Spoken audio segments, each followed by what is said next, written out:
L'esclavage a entraîné non seulement le vide de l'Afrique, mais le vide de la conscience, parce qu'ils ont su prendre, ils ont su atteindre là où véritablement il fallait le faire.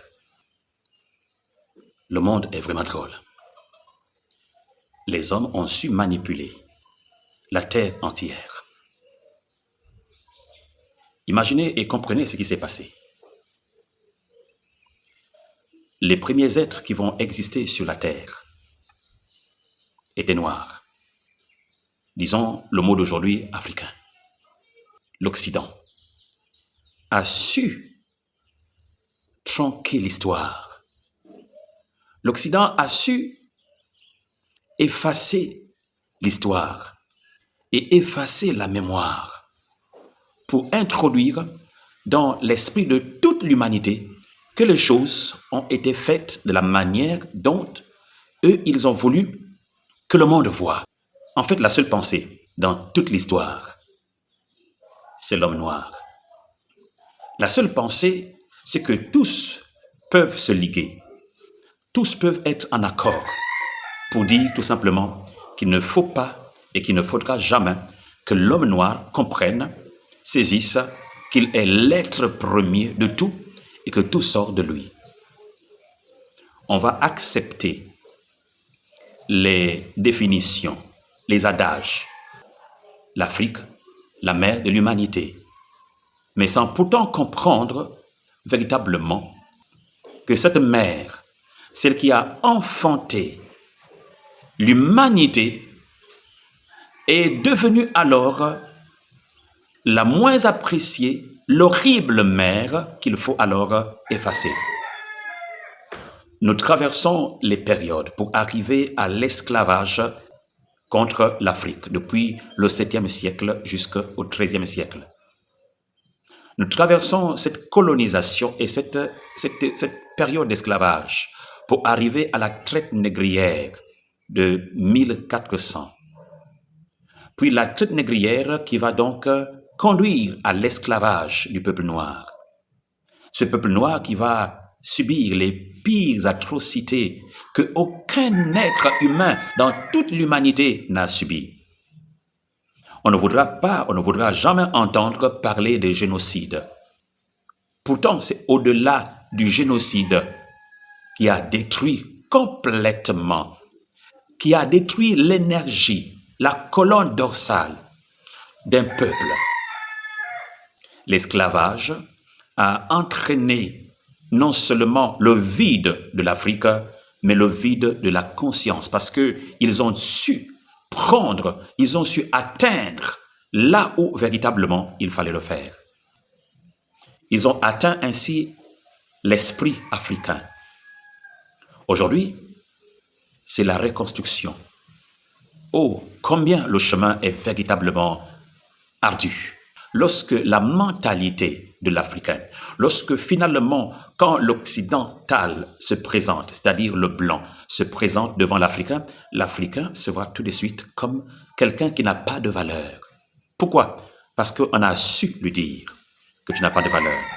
Puis après l'esclavage, c'est la colonisation, où la pensée impériale est venue pour dire tout simplement, vous allez nous servir. Et l'Africain a compris et a accepté qu'en fait, il n'existe là que pour servir l'autre. Les biens sous-sol, la richesse sous-sol, les ressources naturelles africaines vont être spoliées aux yeux et au vu de tout le monde. Et l'Africain va accepter que la chose soit ainsi, et cela est normal. L'ère de la colonisation, ils ont dit, ok, c'est peut-être un peu violent parce que les Africains commencent à s'éveiller.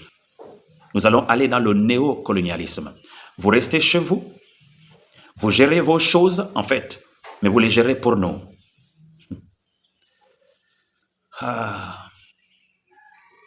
Vous êtes toujours esclave, vous êtes toujours maltraité, mais au moins vous ne direz pas que c'est nous qui venons chez vous pour prendre. C'est vous qui allez prendre ce qui est à vous et nous l'envoyer.